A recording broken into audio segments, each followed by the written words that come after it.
Morning friends, Anika Hindi classes में आप सबका बहुत बहुत स्वागत है।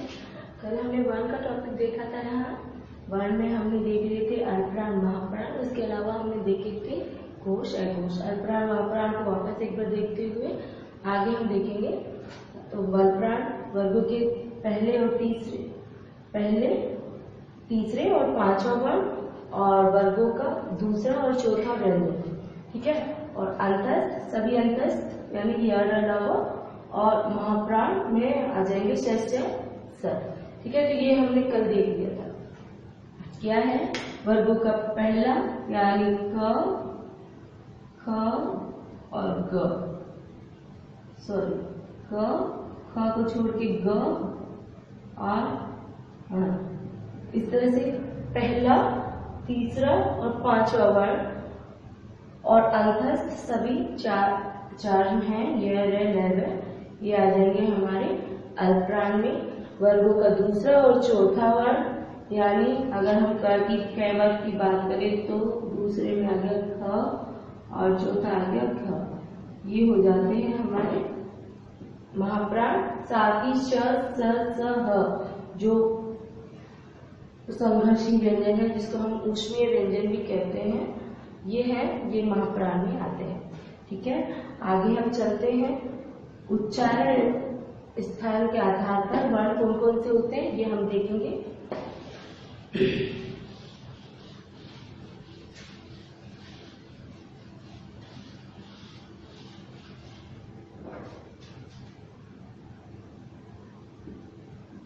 उच्चारण स्थान के या स्थल भी कह सकते हो आप, स्थल के आधार पर उच्चारण स्थान के आधार पर वर्ण कौन से। पहले हम देखते हैं उच्चारण स्थान कौन कौन से। पहले लेंगे कंठ, तालु,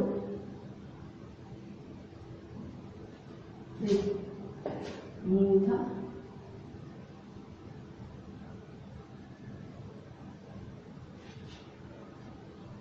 दंत,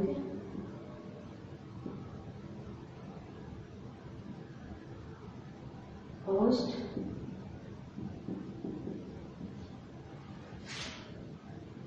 दंतोष्ठ,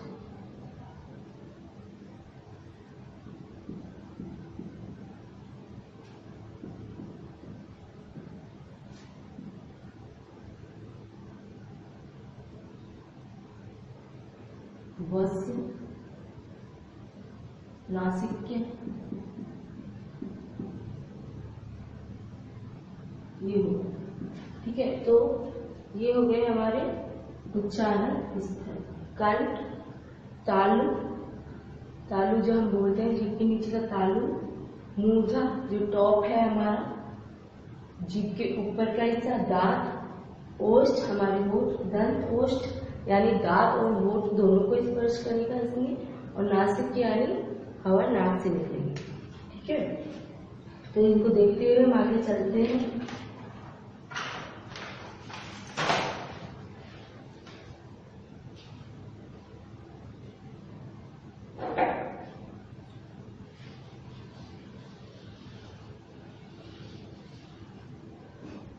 पहले बात करेंगे कंठ। इनको हम संस्कृत के सूत्रों के द्वारा देख लेंगे, समझ लेंगे। इससे क्या होगा, आपको याद करने में थोड़ी आसानी होगी। संस्कृत के सूत्र के हिसाब से ए हु है विसर्ज नियनाम,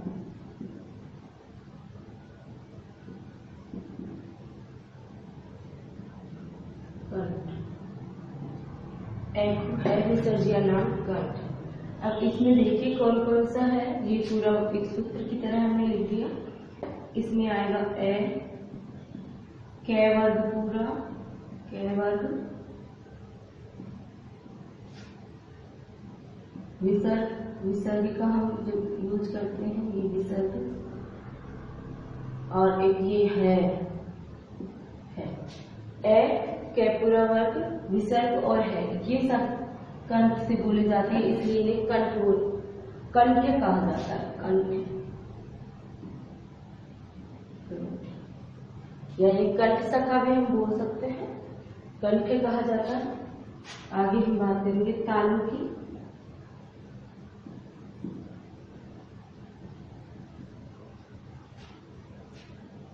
ई चू यशानाम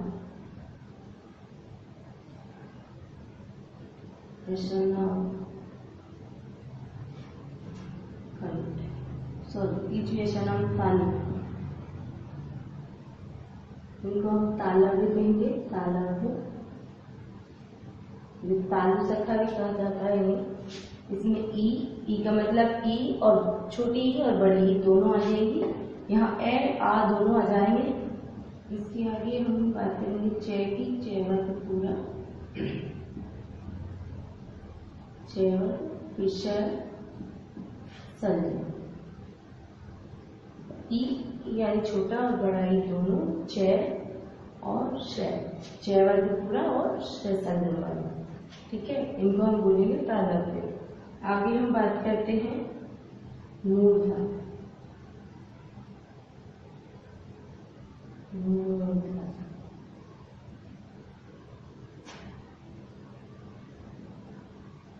ऋतु रसानाम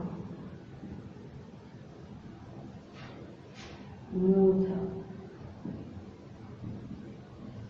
इनको हम मूर्धन्य भी कहते हैं, मूर्धन्य।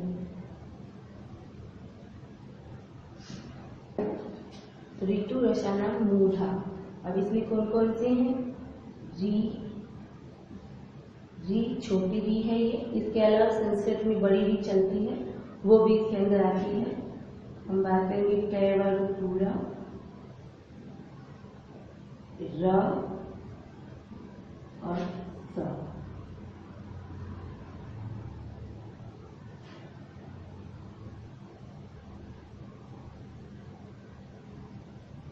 ये रचना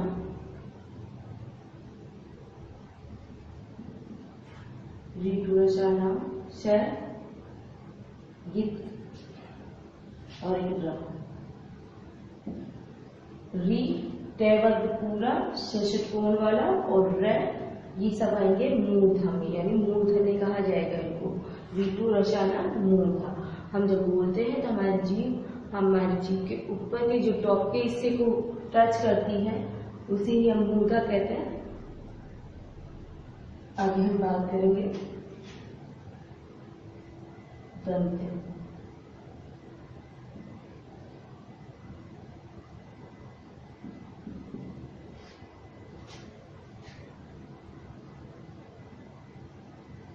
ऋतु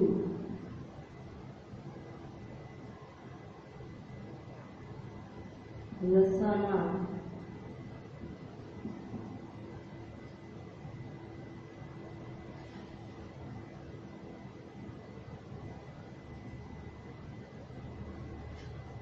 ऋतु रसाना दंत।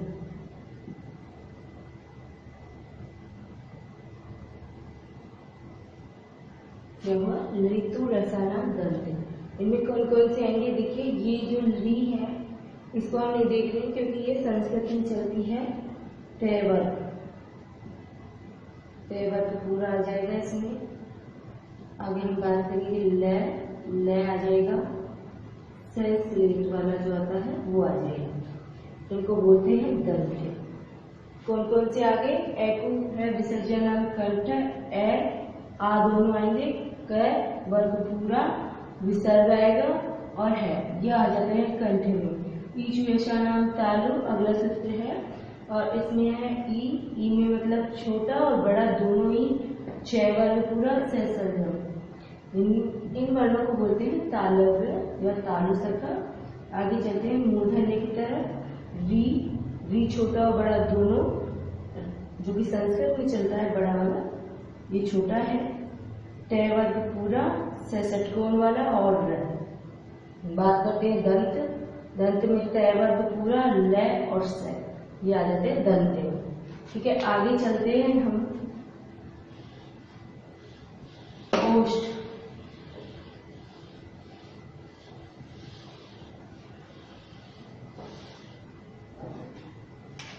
ओष्ठ की बात करेंगे।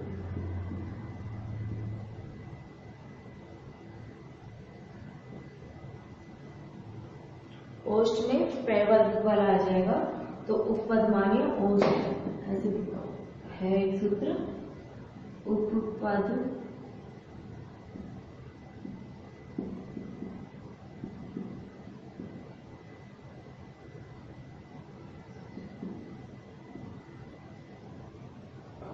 उपपद मानिए ओष्ठ है, या फिर इस तरह से भी लिख सकते हैं हम इसको।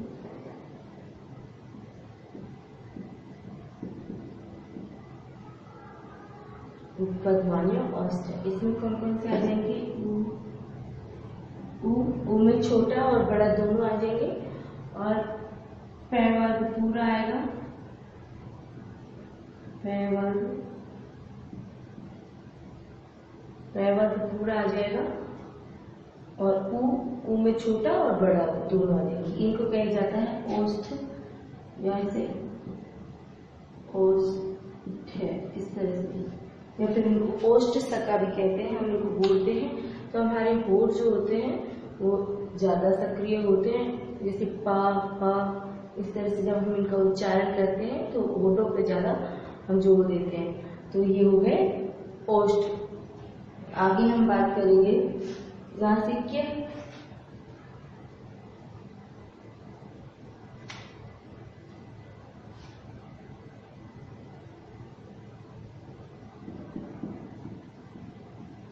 नासिक्य, नासिक्य में यम गणनाम नासिक्य ऐसे कहा जाता है। इसका है यम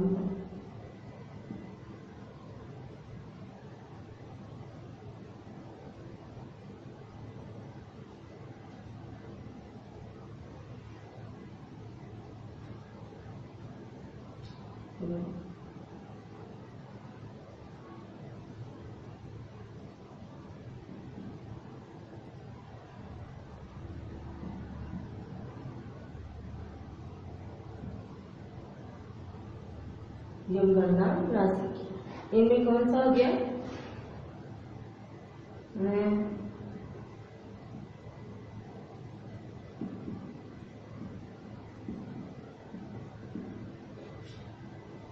ये पांचों वर्ण, पंचम वर्ण जो है, पांचों पंचम वर्ण, पांचों वर्गों के पंचम वर्ण वो होते हैं नासिक्य। इनको कहा जाता है नासिक्य वर्ण। इनको बोलते हो ध्वनि नाक से होकर ज्यादा निकलती है, इसलिए इसे नासिक्य बोला जाता है। अगला हम कहेंगे कंठताल। एक दो दो कंठताल,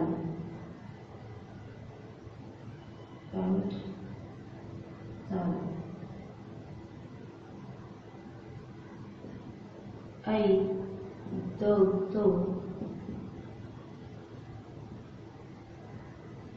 कंठ तालु, ए दो दो कंठ तालु। इनका कैसे है देखिए,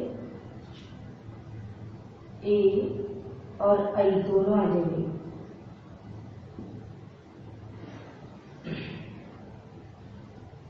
ए और आई दोनों आ जाएंगे, ये हो जाएंगे आई दो दो कंठ तालु। दोनों की बात कर रहे हैं हम। और फिर करेंगे कंठोष्ठ।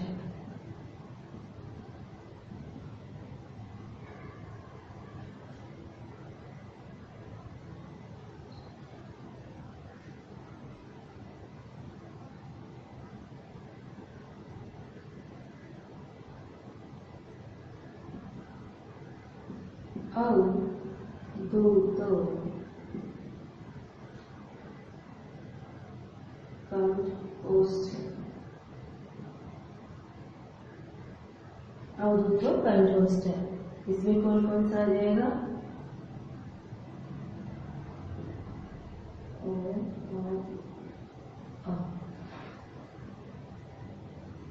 ओ और आ जाएगा, दोनों आ जाएंगे इसमें। इसके बाद में है तलकोष्ठ।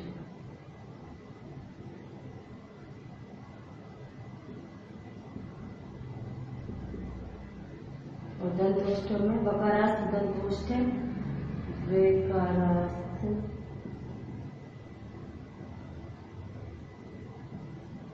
दंतोष्ठ। इसमें है एक वर्ण है केवल ग। देखिए उनका जब हम उच्चारण करेंगे ए और आई, इसमें कंठ और तालु दोनों का योगदान है, इसलिए ये इसके उच्चारण स्थल कितने हैं? 2 है, एक नहीं है, 2 उच्चारण स्थल है, कंठ और तालु दोनों है। इसी तरह कंठ और औष्ठ 2 उच्चारण स्थल है ओ में। ओ और औ अगर हम बोलते हैं तो हमारे होठ भी सक्रिय रहते हैं और हमारा कंठ भी सक्रिय रहता है। साथ ही दंतोष्ठ में व में हमारे दांतों पे भी जीव अर्थी है, दांत भी हमारे सक्रिय से रहते हैं और ओष्ठ भी रहते हैं। इस तरह से आज हमारा ये जो टॉपिक है वर्ण वो पूरा हुआ। अगर वीडियो में जो पढ़ाया है आपको समझ में आया हो तो आप जरूर इस वीडियो को शेयर करें, लाइक करें, सब्सक्राइब करें। थैंक यू, धन्यवाद, थैंक यू सो मच।